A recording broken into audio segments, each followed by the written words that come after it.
Astaghfirullah. Bismillahirrahmanirrahim. Assalamualaikum warahmatullahi wabarakatuh. Alhamdulillah wassalatu wassalamu ala Rasulillah wa ala alihi wa sahbihi wa mawalah wa la hawla wa la quwwata illa billahi wa ba'du.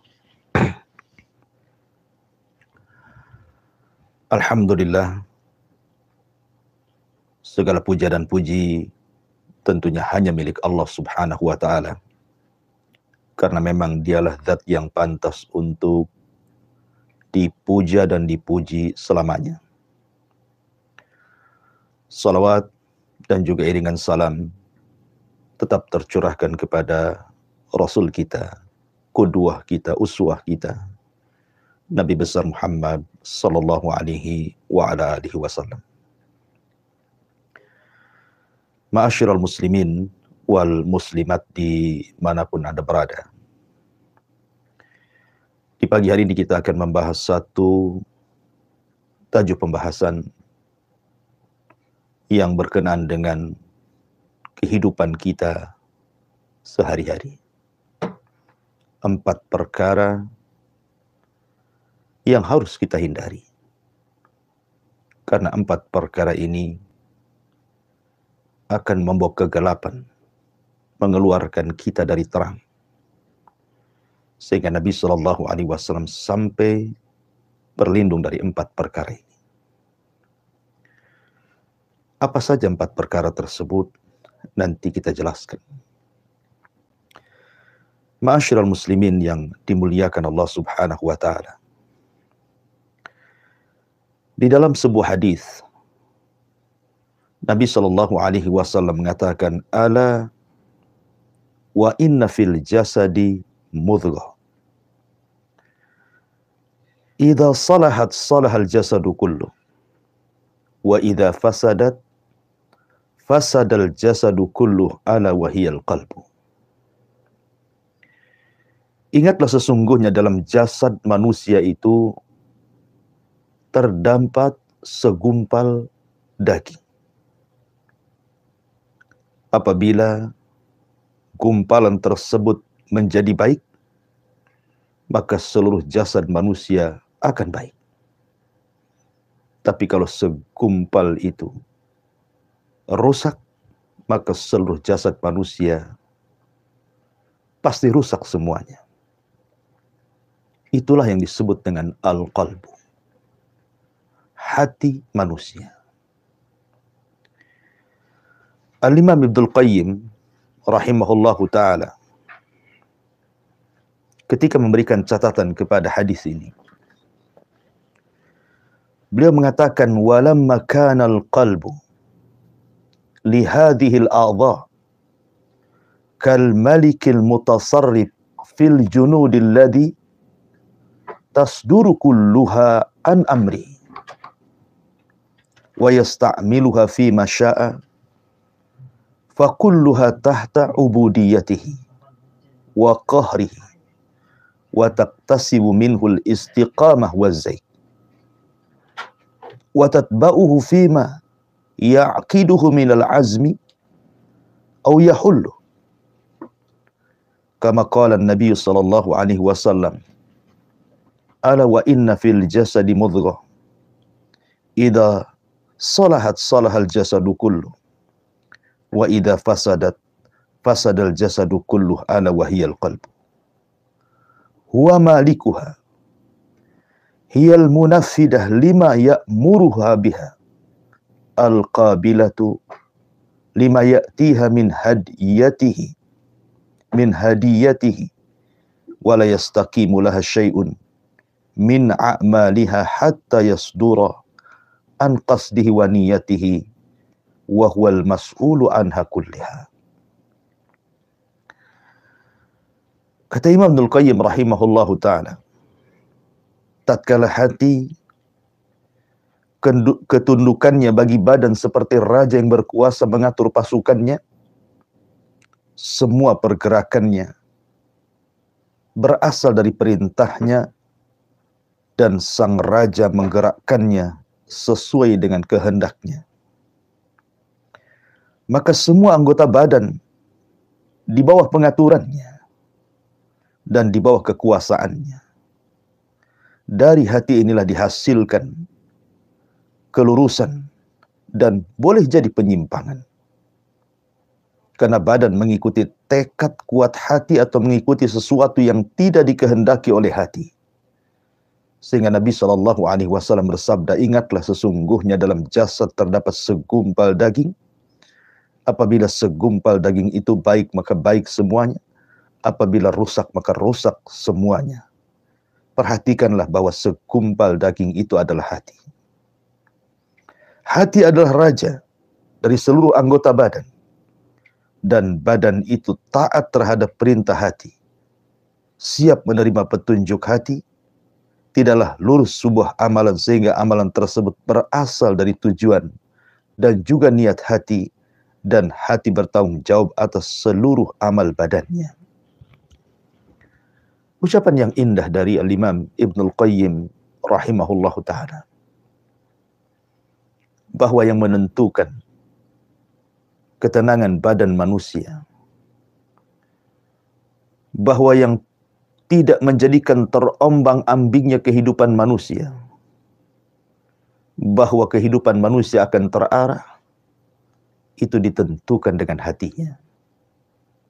Apabila hatinya terang, maka perjalanannya pun terarah. Apabila hatinya gelap, maka hidupnya pun terombang-ambing tanpa arah tujuan. Begitulah posisi hati dalam badan, kata Imam Ibnul Qayyim rahimahullahu ta'ala. Ma'asyiral muslimin yang dimuliakan Allah subhanahu wa ta'ala, jangan lagi cerita di dunia orang yang hatinya gelap. Dia tidak bisa berjalan walaupun dunia seterik dengan terangnya matahari. Di akhirat pun sama. Allah subhanahu wa ta'ala sampai mengatakan, yauma la yanfa'u malun wala banun illa man atallaha biqalbin salim. Pada hari di mana seluruh keturunan dan semua harta benda yang pernah dimilikinya tidak ada manfaat, tidak memberikan petunjuk, tidak mengarah kepada jalan Allah subhanahu wa ta'ala, kecuali orang-orang yang membawa hati yang selamat. Ya, karena hati yang selamat adalah hati yang membawa sebuah cahaya yang mampu melangkahkan kaki kita menghadap Allah subhanahu wa ta'ala. Di dalam sebuah ayat, dalam surah Al-Baqarah, ayat 267, Allah subhanahu wa ta'ala mengatakan, Allahu waliyul ladzina amanu yukhrijuhum minadh dhulumati ilan nur walladzina kafaru awliya'uhumut taghut yukhrijunahum minan nuri iladh dhulumat ulaika ashabun nar hum fiha khalidun. Allah adalah pelindung, raja, tempat kembali bagi siapa orang-orang yang beriman. Karena Allah lah yang akan mengeluarkan mereka orang-orang yang beriman dari kegelapan menuju cahaya yang sangat terang benderang. Kegelapan apa? Semua kegelapan. Allah akan mengeluarkan dari orang-orang yang beriman menuju cahaya. Kegelapan kekufuran akan diarahkan kepada cahaya iman. Kegelapan kejahilan akan diarahkan kepada cahaya ilmu. Kehidupan yang terombang-ambing tanpa arah akan diberikan cahaya hidayah. Karena Allah yang akan membimbingnya, Allah yang akan menjaganya, Allah yang akan menolongnya, Allah yang akan mengarahkannya. Tetapi orang-orang yang ingkar, orang-orang kafir, orang-orang yang sedikit kepercayaannya kepada Allah, bahkan tidak ada kepercayaan kepada Allah subhanahu wa ta'ala, maka pelindung-pelindung mereka, penjaga-penjaga mereka pembisik-pembisik mereka adalah syaitan yang mengeluarkan mereka dari cahaya menuju kegelapan. Cahaya iman digelapkan dengan kekafiran. Cahaya ilmu digelapkan dengan kejahilan. Cahaya hidayah digelapkan dengan kesesatan. Maka merekalah para penghuni neraka dan merekalah akan dikekalkan di dalamnya. Ma'asyiral muslimin yang dimuliakan Allah Subhanahu wa taala, sebuah ketetapan yang tidak bisa diingkari siapapun karena ini adalah takdir Allah Subhanahu wa taala. Di dunia ini tidak ada yang tetap kecuali berubah. Karena berubah adalah ketetapan dari Allah Subhanahu wa taala. Semua makhluk Allah Subhanahu wa taala di dunia tidak ada yang kekal. Teriknya matahari, kalaupun muncul dari pagi sampai sore, setelah itu kembali gelap. Cahaya bulan yang sangat indah di malam hari terputus sampai di waktu fajar, sehingga pagi dan matahari menyingsing. Hujan terasa lama dan lebat, toh juga ada akhirnya. Panas yang terik yang luar biasa membakar badan-badan kita pun ada waktunya. Ada siang dan juga ada malam. Begitulah alam semesta. Tidak ada yang tetap. Begitu juga dengan kehidupan manusia. Tidak akan ada yang tetap. Sampai-sampai Allah Subhanahu wa taala berfirman, "Wa tilkal ayyam nudawiluha bainan nas." Hari-hari dalam kehidupan manusia itu akan diputarkan Allah Subhanahu wa taala. Terkadang susah, terkadang senang. Terkadang menangis, terkadang tertawa. Terkadang seseorang di atas, terkadang seseorang di bawah. Terkadang harus berkumpul, terkadang harus terpisah. Begitulah kehidupan manusia, tidak ada yang tetap. Semua yang tetap pasti berubah. Dan berubah itulah ketetapan dari Allah Subhanahu wa taala. Orang yang hatinya tenang, sehebat apapun perubahan itu, sehebat apapun digoncang dalam kehidupan ini, maka dia pasti akan melangkahkan kakinya. Tetapi orang-orang yang kecil keimanannya, sedikit keyakinannya kepada Allah Subhanahu wa taala, digelapkan hatinya. Dunia yang terang, dia akan sulit untuk melangkah. Sekalipun matahari menyingsing dengan sangat bersinarnya dari pagi sampai sore, kalau hatinya gelap, kaki tidak mungkin mampu dilangkahkan.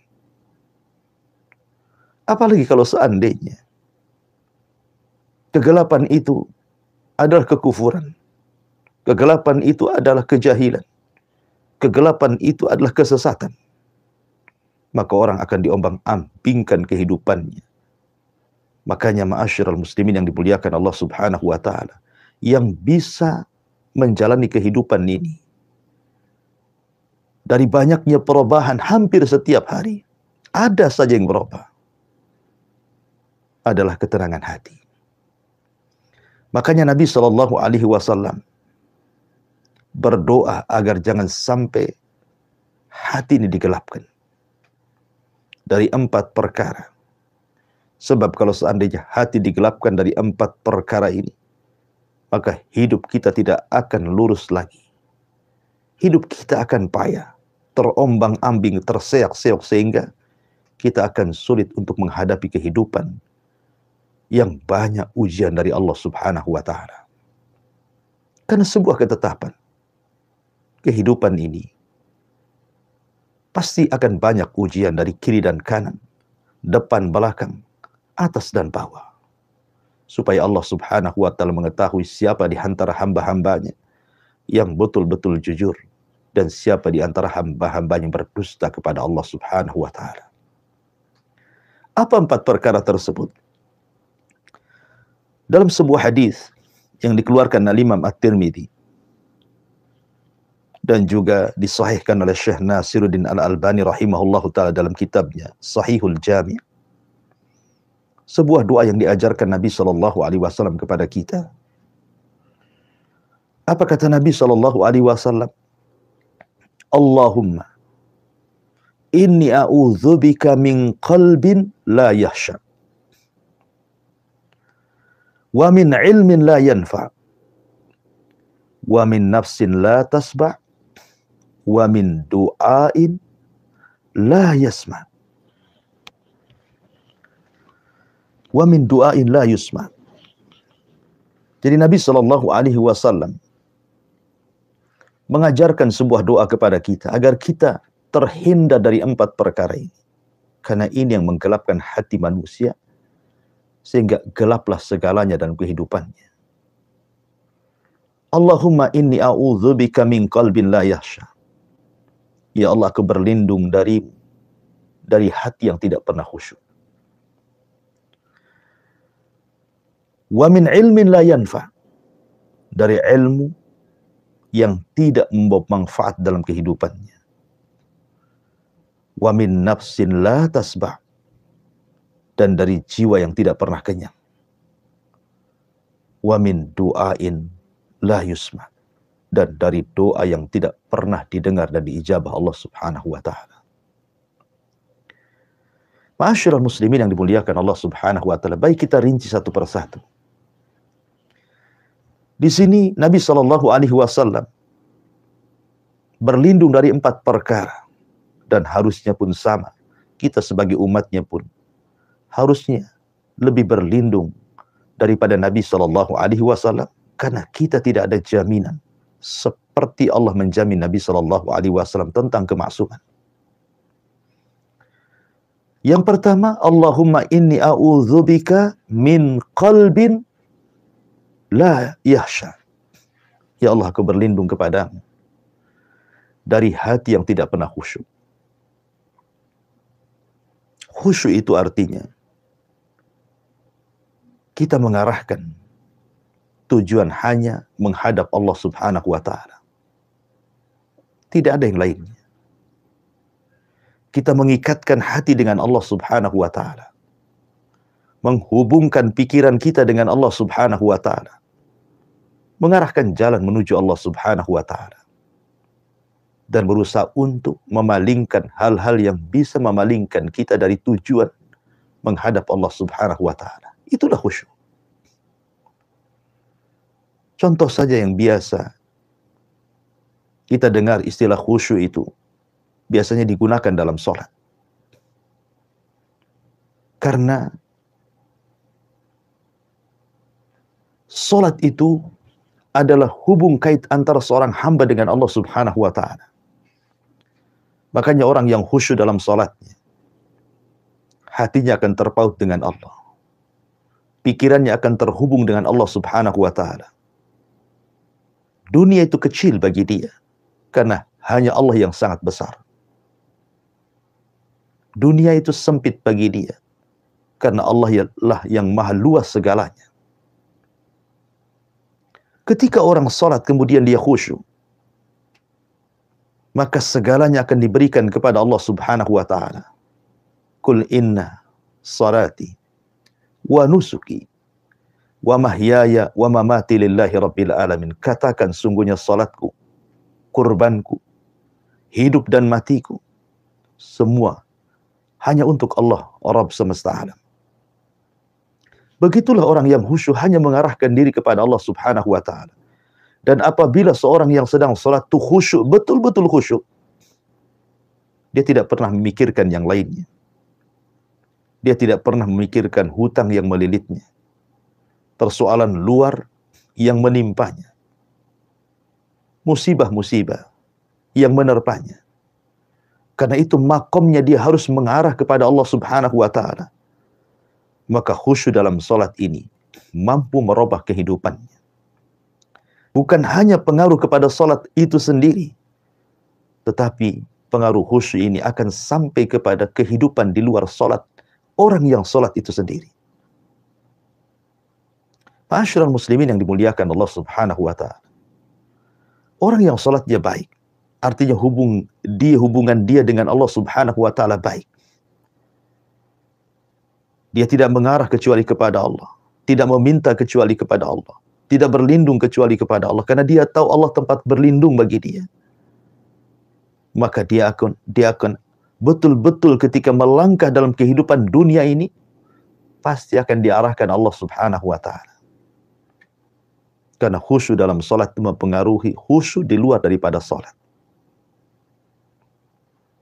Ma'asyiral muslimin yang dimuliakan Allah Azza wa Jalla, ketika hati manusia ditambatkan hanya kepada Allah Subhanahu wa ta'ala, dan Allah merespon kita, maka dunia bagi Allah itu kecil. Sehingga apapun persoalan kita dalam kehidupan dunia ini, bisa kita lalui dan kita jalani. Karena semua sudah diarahkan oleh Allah Subhanahu wa ta'ala. Ma'asyiral muslimin yang dimuliakan Allah Subhanahu wa ta'ala, maka hati yang khusyuk, hati yang terarah kehidupannya menuju Allah Subhanahu wa ta'ala, dia yakin bahwa dia berasal dari Allah dan akan kembali kepada Allah Subhanahu wa ta'ala, maka itulah yang akan membawa ketenangan dalam hidupnya. Dia menambatkan hati yang jujur hanya kepada Allah Subhanahu wa ta'ala. Sehingga ketika umpamanya Allah Subhanahu wa ta'ala memberikan musibah kepadanya, ataupun memberikan nikmat kepadanya, maka hati yang khusyuk adalah hati yang senantiasa bersyukur dan juga bersabar. Apabila ditimpa musibah, dia bersabar. Apabila diberikan nikmat, dia pun bersyukur. Itulah hati-hati yang khusyuk. Tapi sebaliknya, hati yang tidak khusyuk, maka hati yang tidak akan pernah tenang, karena hati yang diliputi dengan kegelapan. Diberikan nikmat, dia tidak bersyukur. Diberikan ujian, dia pun tidak bersabar. Hidupnya terombang-ambing dan tidak terarah. Walaupun diberikan nikmat, dia gunakan untuk berpoya-poya dan berhura-hura, sehingga tidak ada ketenangan dalam hidupnya. Apabila ditimpa kemalangan, musibah, maka makin gelap hatinya. Dia pun murka, menyalahkan takdir, menganggap ujian itu sebagai adab bagi dia, na'udzubillah. Oleh karena itulah maka Nabi SAW berlindung kepada Allah Subhanahu wa ta'ala, jangan sampai hati ini tidak khusyuk. Karena ketidakkhusyuan hati itu akan menggelapkan pikiran, menggelapkan hati, sehingga hidup kita terombang-ambing tanpa arah tujuan yang jelas. Ini yang pertama. Yang kedua, wa min ilmin la yanfa, dari ilmu yang tidak membawa kemanfaatan. Apalah gunanya orang cerdas kalau tidak membawa kemaslahatan? Apa gunanya orang-orang yang diberikan kecerdasan pikirannya kalau seandainya hanya untuk membahayakan manusia dan membahayakan dirinya sendiri? Jangan lagi urusan agama, yang jelas-jelas pasti orang yang punya pengetahuan agama tapi tidak bermanfaat bisa menyesatkan dirinya dan bisa menyesatkan orang lain. Ilmu di dunia saja bisa merusak orang. Kita bisa melihat ketika ilmu teknologi dalam persenjataan dunia makin bertambah canggih dan bertambah berkembang, membuat kekhawatiran manusia. Lihat perang dunia yang sudah berlalu, bom atom yang kemudian menghancurkan berbagai macam jiwa-jiwa manusia yang tidak bersalah. Yang boleh jadi mungkin persenjataan sekarang jauh lebih mutakhir dibandingkan persenjataan dulu, yang mungkin hanya meledakkan beberapa wilayah, mungkin sekarang berwilayah-wilayah, sehingga membuat kekhawatiran manusia. Kalau seandainya terjadi perang kemudian diledakkan senjata-senjata canggih itu, seperti nuklir dan yang semacamnya, maka ini akan mengancam jiwa. Kalau pengetahuan seperti ini saja, urusan dunia, bisa merusak manusia, menghilangkan jiwa-jiwa manusia, betapa murahnya jiwa manusia. Bagaimana lagi kalau seandainya ilmu yang tidak bermanfaat ini justru berkaitan dengan agama. Tentu, bukan hanya satu jiwa yang dirusaknya. Boleh jadi ribuan jiwa tersesatkan dengan ilmu yang tidak manfaat itu. Bukan hanya sekedar tidak manfaat bagi dirinya, bahkan mencelakakan orang lain. Ma'asyiral muslimin yang dimuliakan Allah Subhanahu wa ta'ala, dan itu banyak kisah-kisah di dalam Al-Qur'anul Karim atau dalam hadis-hadis Nabi sallallahu alaihi wasallam. Sebut saja kisah Bal'am bin Ba'urah. Orang yang cerdas, alimnya Bani Israel, dicintai oleh Bani Israel, tapi pengetahuannya tidak manfaat. Ketika kemudian dunia menguasai dirinya, dia pun mendoakan kecelakaan kepada Nabi Musa dan juga para pengikutnya yang beriman. Akhirnya kemudian menjadikan Nabi Musa dan orang-orang yang beriman diberikan oleh Allah Subhanahu wa ta'ala ujian karena satu orang yang tersesatkan sehingga dia tidak bisa keluar dari bumi perjanjian selama 40 tahun. Begitulah akibat ulah orang yang berilmu tapi tidak membawa kemanfaatan. Membawa musibah bukan hanya satu orang, satu negara dipersulit oleh dia. Ma'asyiral muslimin yang dimuliakan Allah Subhanahu wa ta'ala. Maka kita berdoa kepada Allah Subhanahu wa ta'ala, jangan sampai kemudian Allah anugerahkan kecerdasan baik dunia ataupun akhirat, kemudian tidak membawa kemanfaatan dalam kehidupannya, justru membawa kegelapan bagi manusia. Kemudian yang ketiga, kata Nabi sallallahu alaihi wasallam, wa a'udzubika min nafsin la tasbah. Dan aku berlindung dari jiwa yang tidak pernah kenyang. Jiwa yang tidak pernah kenyang ini sangat bahaya sekali. Dalam sebuah hadis Nabi sallallahu alaihi wasallam bersabda, "Lau anna libni Adam wadiyani min dhahab."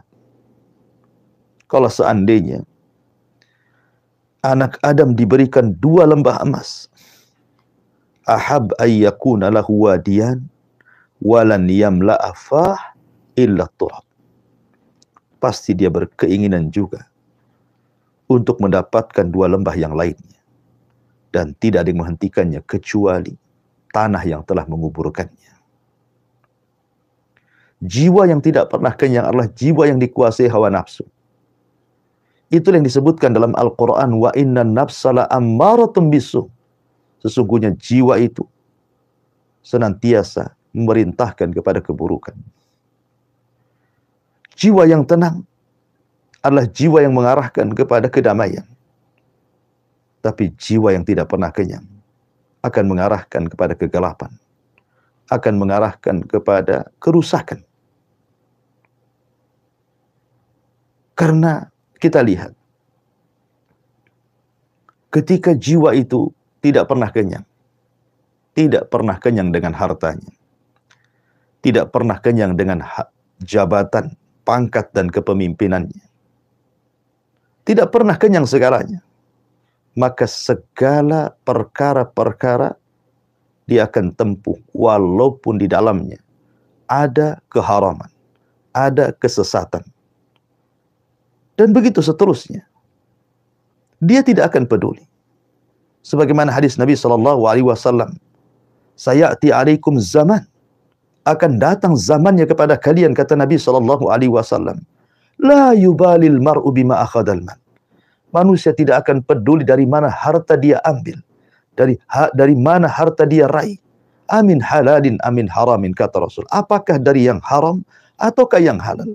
Karena tujuannya hanya semata-mata urusan dunia, hatinya dikuasai dengan hawa nafsu, tidak pernah kenyang, tidak pernah qanaah dengan pemberian dari Allah Subhanahu wa ta'ala. Dan ini membahayakan, karena dia akan menghalalkan segala cara, walaupun harus mendolimi orang, walaupun harus menyakiti orang, bahkan walaupun harus membunuh orang, demi tercapai cita-citanya bisa saja dia lakukan. Itulah hati-hati yang membawa kegelapan, hati yang tidak pernah kenyang dengan pemberian Allah Subhanahu wa ta'ala. Ma'asyiral muslimin yang dimuliakan Allah Subhanahu wa ta'ala.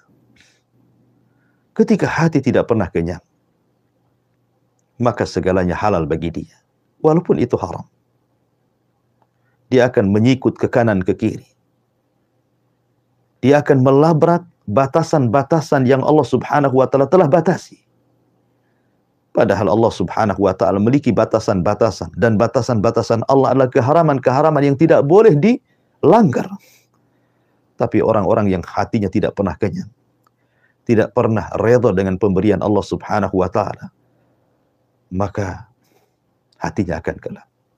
Betapa banyak orang-orang yang kemudian ditimpa musibah dan kemalangan, entah kesehatan, entah kekayaan, entah jabatan. Mungkin dia sakit, mungkin dia gulung tikar, boleh jadi dia dicopot dari jabatannya. Hati-hati yang tidak tenang, hati-hati yang tidak kenyang adalah hati-hati yang gelap dan tidak bisa menghadapi kenyataan. Apabila ditimpa sakit yang berkepanjangan, dia pun menyalahkan Allah Subhanahu wa taala, tidak redha, tasakhut. Lisannya akan mengeluarkan kata-kata yang tidak layak dikeluarkan. Terkadang mencaci maki Allah Subhanahu wa taala. Begitu juga yang usahanya gulung tikar. Begitu juga yang jabatannya dihentikan. Maka hati yang tidak pernah kenyang akan tertanam dendam dalam hatinya.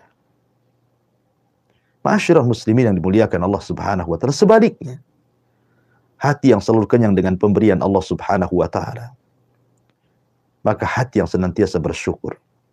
Dia tidak pernah tasakhut, menolak takdir Allah Subhanahu wa taala. Ketika itu sebagai kaedah kehidupannya, maka dia akan berjalan dengan tenang. Kenapa? Karena di depannya terang benderang.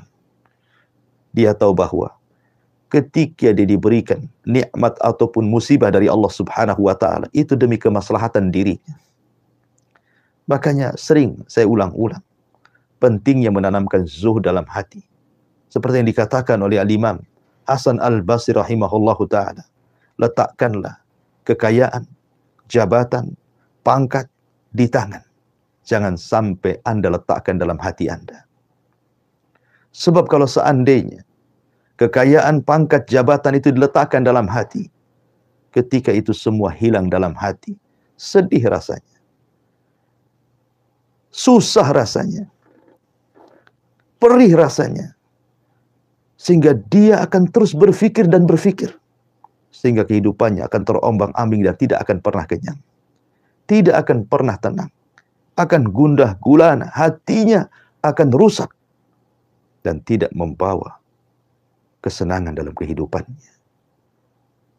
Tapi kalau Anda letakkan itu semua di tangan, seandainya harta datang, cukuplah di tangan. Pergi pun harta, pergi pula dia dari tangan. Seandainya Anda mendapatkan pangkat jabatan atau kepemimpinan, itu pun hanya sebatas di tangan. Kalaupun seandainya Anda diberhentikan, itu pun berhenti dari tangan saja. Hati ini betul-betul diberikan kepada Allah Subhanahu wa taala. Redha, puas dengan apapun pemberian dari Allah Subhanahu wa taala, karena Allah Maha tahu kemaslahatan kita selaku hamba-hambanya. Terkadang ada orang-orang yang dimiskinkan oleh Allah, sebab kalau dia kaya dia kufur. Terkadang ada orang-orang yang diberikan kekayaan, sebab kalau dimiskinkan, terkadang dia makin kufur. Semua karena kemaslahatan. Dan bagi seorang mukmin, dua-duanya baik. Mau kaya, mau miskin, mau senang, mau susah, semua dua-duanya baik bagi seorang mukmin. Karena dengan senang dia bersyukur, dengan susah pula dia bisa bersabar. Itulah hati-hati yang senantiasa kenyang, tapi hati yang tidak kenyang, maka hidupnya akan terombang-ambing tanpa arah. Yang terang menjadi gelap bagi dia. Kemudian yang terakhir, dan ini yang bahaya, wa min du'ain la yusma. Dan dari doa yang tidak pernah didengar, dikabulkan oleh Allah Azza wa Jalla. Terkadang manusia ini terlampau banyak minta, tapi kurang berterima kasih. Padahal dalam surah Al-Fatihah Allah mengatakan, iyyaka na'bud wa iyyaka nasta'in. Hanya kepadamu ya Rabb kami menyembah, dan hanya kepadamu ya Rabb kami isti'anah meminta pertolongan. Lihat bagaimana Allah Subhanahu wa taala dahulukan syukur, baru kemudian meminta. Bersyukur dulu dengan beribadah. Perbaiki ibadah kita kepada Allah Subhanahu wa taala, baru kita minta. Tapi manusia justru membalik. Harusnya iyyaka na'budu wa iyyaka nasta'in, dia balik iyyaka nasta'in wa iyyaka na'bud. Hanya kepadamu kami meminta pertolongan dan hanya kepadamu kami menyembah. Seolah-olah meminta, tapi dia lupa berterima kasih dengan ibadah. Pada Allah Subhanahu wa taala mengingatkan, "Falyabudu rabb hadzal bait." Setelah Allah mengatakan, "At'amahum min ju'in wa amanahum min khauf." Allah yang memberikan rizki sehingga kita kenyang. Dengan rizki yang Allah anugerahkan kepada kita. Allah pula yang menganugerahkan ketenangan sehingga kita tidak merasakan ketakutan. Allah hanya minta satu saja sebagai syukur kalian. Sembahlah Rabb pemilik bait, maksudnya Ka'bah, Allah Subhanahu wa ta'ala. Maka kalau ingin didengar doanya, maka lakukan seperti arahan Allah Subhanahu wa ta'ala. Bersyukur dulu, baru meminta. Dengan cara apa? Beribadah kepada Allah. Perbaiki salat kita, perbaiki puasa kita, perbaiki ibadah kita, baru meminta kepada Allah Subhanahu wa ta'ala. Lalu kenapa ada orang-orang yang kemudian ketika berdoa tidak didengar oleh Allah Subhanahu wa ta'ala? Dalam sebuah hadis, Nabi Shallallahu alaihi wasallam pernah menggambarkan seseorang yang mengangkat kedua tangannya ke langit dengan pakaian yang compang-camping, rambut pun tidak terawat, penuh dengan debu. Kemudian dia mengeluh, ya Rabb, wahai Tuhan, kabulkan keinginanku, kabulkan keinginanku.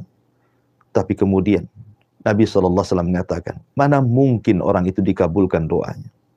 Sekalipun tangan diangkat tinggi selangit pun, mana mungkin dikabulkan doanya. Kenapa alasannya? Wa mat'amuhu haram, wa malbasuhu haram, wa ghudiya bil haram, fa anna yustajabulah. Ketika makanan yang ia makan adalah makanan yang haram, ketika pakaian yang ia pakai beli dari hasil yang haram, bahkan badan dia dari kecil sampai besar dibesarkan dari benda-benda haram, bagaimana akan dikabulkan doanya? Ma'asyiral muslimin yang dimuliakan Allah Azza wa Jalla. Orang yang tidak pernah dikabulkan doanya akan gelap kehidupannya. Karena dia meminta sesuatu tidak pernah diberikan. Jangankan lagi kita meminta kepada Allah Subhanahu wa ta'ala, zat pemilik kita semuanya, pemilik alam semesta. Terkadang seseorang, sesama manusia saja, ketika kemudian meminta dan tidak diberi, rasanya hati ini kecil hati. Rasanya hati ini terasa sempit. Melangkah pun sudah lunglai. Karena keinginannya tidak dipenuhi. Apalagi Allah Subhanahu wa ta'ala. Bagaimana kalau seandainya Allah tahan rizki kepada kita? Bagaimana kalau Allah Subhanahu wa ta'ala tahan hidayah kepada kita? Tentu kegelapan yang hanya meliputi kehidupan kita. Makanya kenapa kita berlindung jangan sampai doa-doa kita tidak akan diterima. Karena itu yang menggelapkan kehidupan kita.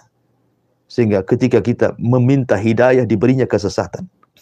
Ketika meminta ilmu, diberikannya pula kejahilan. Ketika minta iman, diberikannya pula kekufuran. Gelap hatinya. Tapi orang-orang yang senantiasa didengar doanya, mereka akan melangkahkan kaki dengan arahan yang jelas.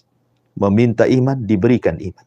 Meminta ilmu, dianugerahkan ilmu. Meminta rizki, diberikan rizki. Gimana tidak tenang kehidupannya?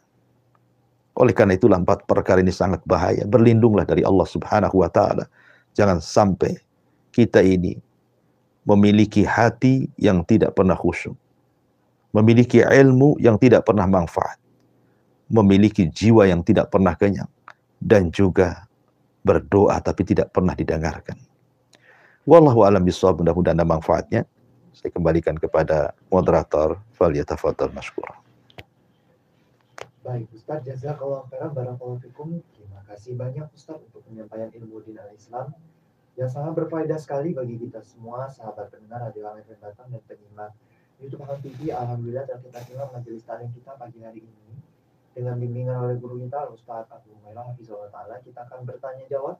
Silakan sahabat pendengar HAM dimanapun Anda semua berada untuk ikut serta dengan kami kaum muslimin dan muslimat. Sahabat pendengar HAM dapat mengirimkan pertanyaan pada nomor 081 803 106 106 maupun pada nomor 0811 7006 106.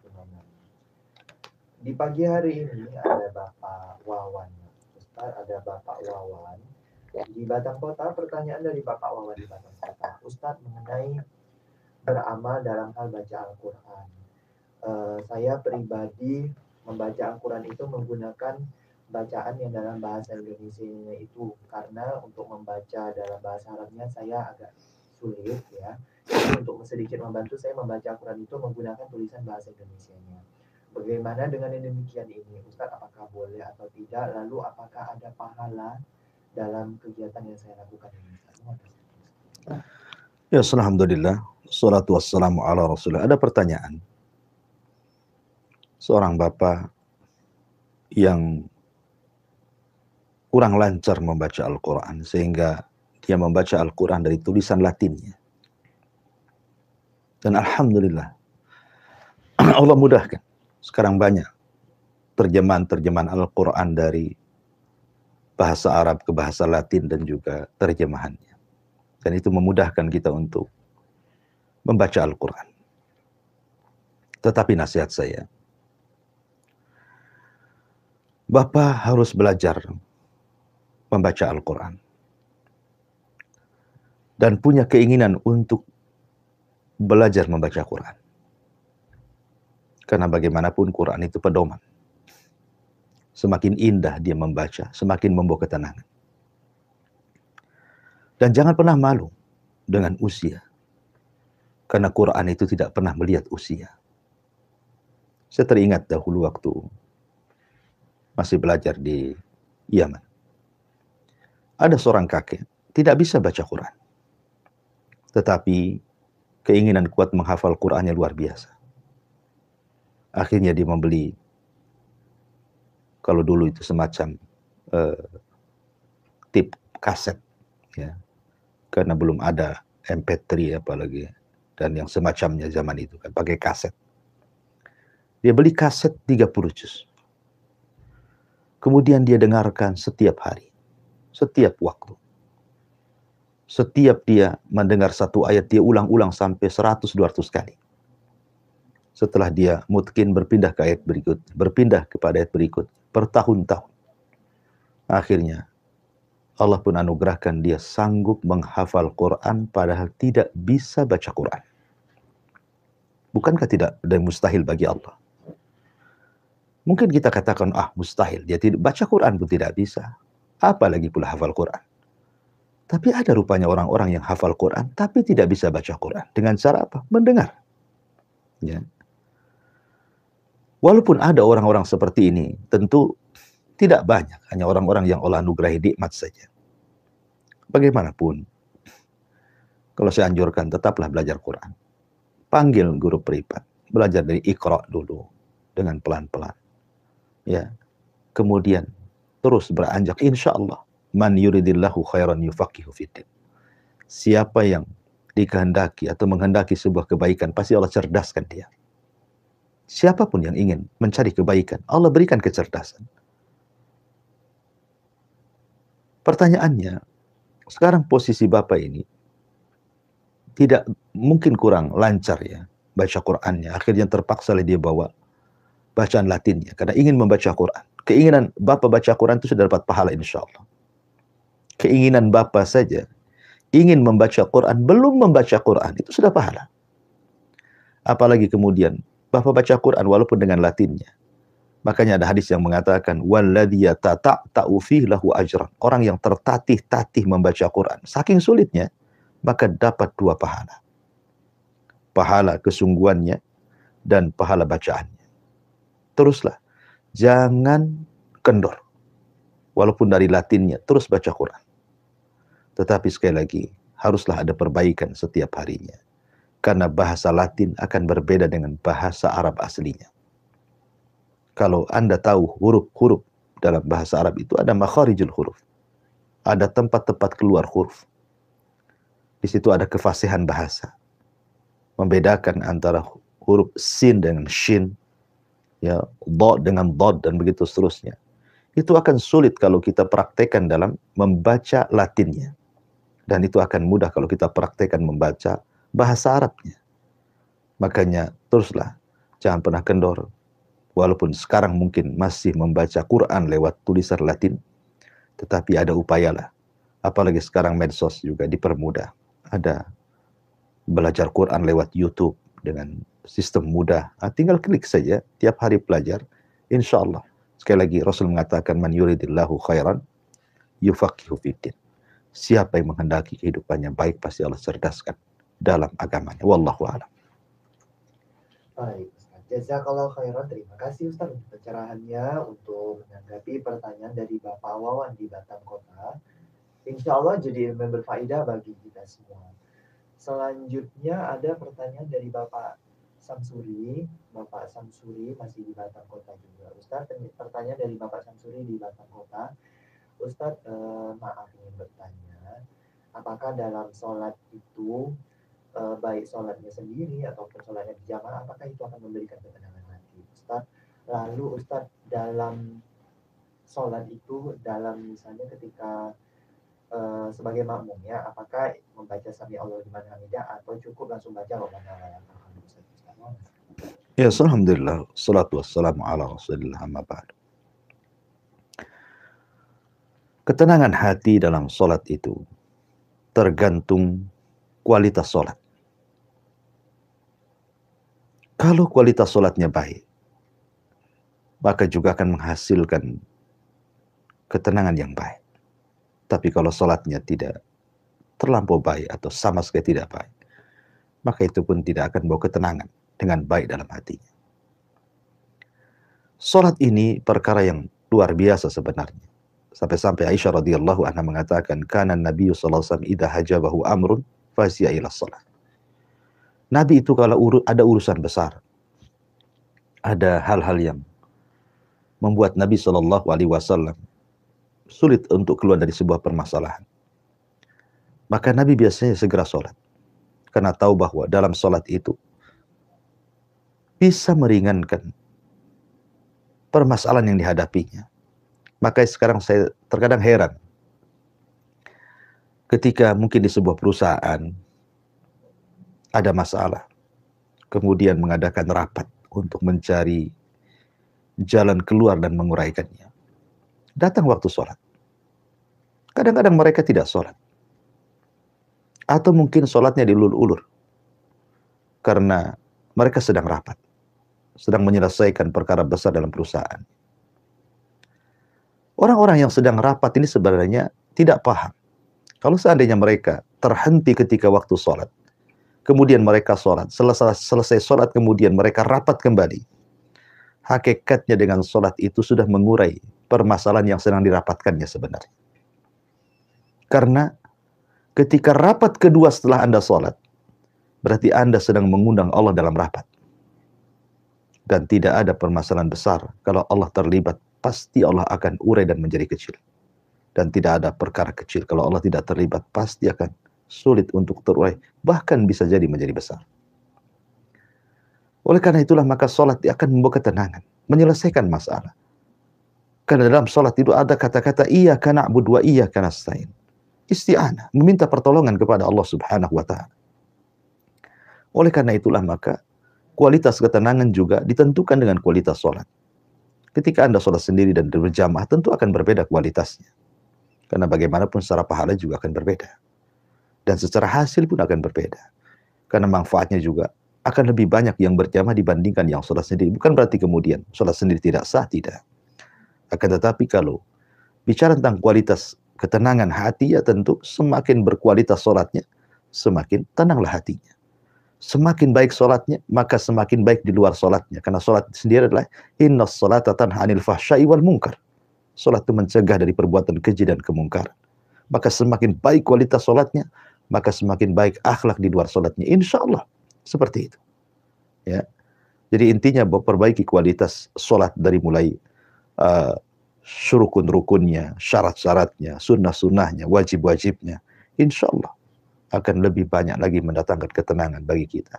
Ala, kata Allah Subhanahu wa taala mengatakan, ala bidzikrillahi tatmainnul qulub. Ingatlah dengan berzikir mengingat Allah, apalagi dalam sholat, itu akan lebih memberikan ketenangan dalam jiwa. Adapun tentang pertanyaan yang kedua, ketika Anda posisinya menjadi makmum, bukan menjadi imam, ketika imam membaca Sami Allahu liman hamidah, apakah Anda juga membaca Sami Allahu liman hamidah ataukah cukup membaca Rabbana walakal hamd? Ini masalah khilafiyah para ulama. Masalah khilaf para ulama. Ada yang membolehkan dua-duanya dibaca. Ada yang cukup membaca Rabbana walakal hamd. Terserah Anda mau memilih pendapat yang mana yang sesuai dengan ketenangan hati Anda, mana yang lebih kuat daripada dalil, maka ambillah pendapat itu. Karena bagaimanapun beribadah itu harus dengan keyakinan. Karena Allah itu kita sembah. Keberadaan Allah itu yakin dan kita sembah dengan keyakinan. Dan itu hanya bisa didatangkan dengan ilmu. Wallahu a'lam. Baik Ustaz, jazakallah khairan Ustaz untuk nasihatnya, untuk menjawab pertanyaan Bapak Samsuri di Batam Kota tadi. Insya Allah jadi ilmu yang berfaedah bagi kita semua. Ada pertanyaan hadir lagi Ustaz dari Bapak Ibu hamba Allah masih di Batam Kota juga. Pertanyaan dari beliau ini, Ustaz, andai kan kita mendapat nikmat dari Allah di setiap waktunya, apakah di setiap mendapat nikmat dari Allah itu boleh kita melakukan sujud syukur Ustaz?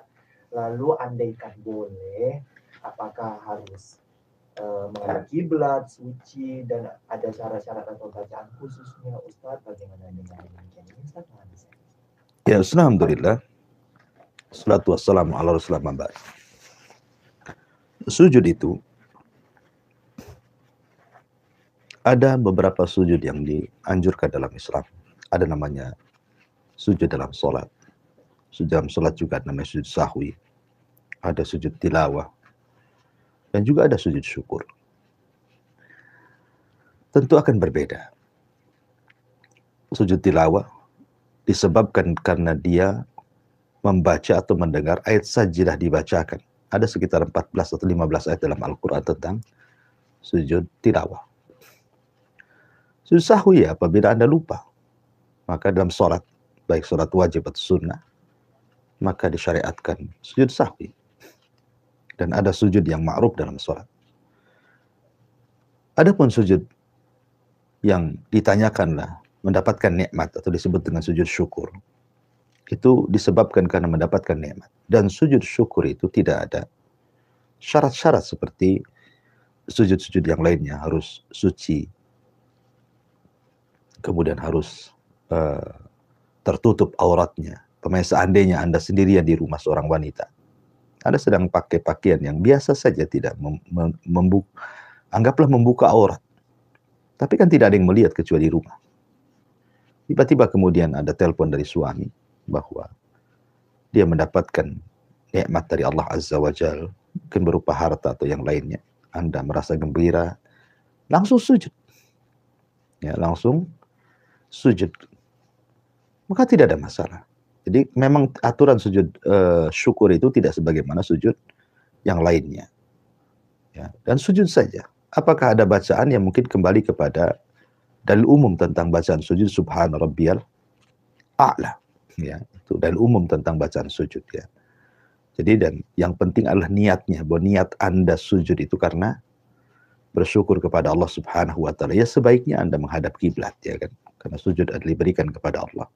Ya menghadap kiblat. Tapi terkadang saking bahagianya seseorang kadang-kadang lupa arah, langsung sujud. Tidak masalah. Ainama tuwallu fathamma wajhullah. Kemanapun kau arahkan, disitulah ada wajah Allah Subhanahu wa taala. Wallahu a'lam.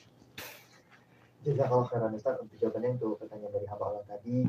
Satu pertanyaan terakhir Ustaz yang hadir di pagi hari ini dari Ibu Umi Abdillah di Batam Kota lagi. Ustaz mohon nasihatnya untuk istri yang memiliki suami yang kalau sedang di rumah atau lagi nggak kerja, kerjaannya itu hanya main HP dan tidur. Istri pun jadi jenuh dengan keadaan itu. Kalau dinasehatin, suami malah marah dan ujung-ujungnya malah selisih paham atau bertengkar. Mohon nasihat. Ya, alhamdulillah. Salatu wassalamu ala rasulullah amma ba'du. Pertama, berdoa kepada Allah Subhanahu wa Ta'ala yang memegang hati suami Anda ini, bukan Anda. Anda mau marah-marah, mau berteriak, putus urat leher pun gak akan bisa menyadarkan suami, karena yang memegang hati suami Anda hanyalah Allah Subhanahu wa Ta'ala. Minta kepada Allah agar hati suami Anda diberikan hidayah untuk berubah. Yang kedua, cobalah Anda selama suami, mungkin perkara-perkara yang dilakukan suami itu tidak menjurus kepada hal-hal yang diharamkan. Ya, suami lagi main HP, ambil HP juga. Duduk depan suami. Sama-sama main HP dengan suami di situ. Suami tidur, Anda tidur juga di samping suami. Buat apa yang dilakukan suami, kalau itu yang membuat dia suka, ya, jangan terlalu dipikirkan kalau itu tidak memadaratkan keluarga, dan itu bukan perkara haram. Ya, suami lagi main handphone, entah nengok kajian-kajian di YouTube atau apa gitu kan. Anda duduk di sebelah suami, main juga HP di situ. Dia tidur juga di samping dia. Kan dibuat senang saja rumah tangga itu. Ya, terkadang perkara kecil menjadi besar, bahkan menjadi percekcokan yang berakhir dengan perceraian. Ini waswas daripada syaitan. Ya tentu niat Anda ini kan baik, maunya merubah suami. Mungkin di waktu dia sedang libur kerja, maunya kan bersama-sama keluarga, senang-senang dengan keluarga dan begitu seterusnya. Tapi kenyataannya sudah hari kerja dia sibuk dengan kerja, tiba-tiba pulang ke rumah pula dia sibuk dengan HP dan tidurnya. Gitu ya. Ya tadilah berdoa kepada Allah. Kalaupun harus dinasihati, maka nasihati dengan cara baik. Tidak perlu ditegangkan seperti itu sampai Anda katakan tadi harus cekcokan. Itu kan bukan perkara-perkara yang menjadikan keretakan dalam sebuah keluarga sebenarnya. Ya sekarang kembalilah ke manajemen Anda berkeluarga. Ikuti saja kesenangan suami. Selama itu bukan hal-hal yang diharamkan. Kecuali kalau hal-hal yang diharamkan, maka harus ditegur dan nasihati dengan baik. Wallahu a'lam. Ya, saya kira cukup. Saya kembalikan ke moderator. Insyaallah jazakallah khairan Ustaz untuk pencerahannya, untuk pertanyaan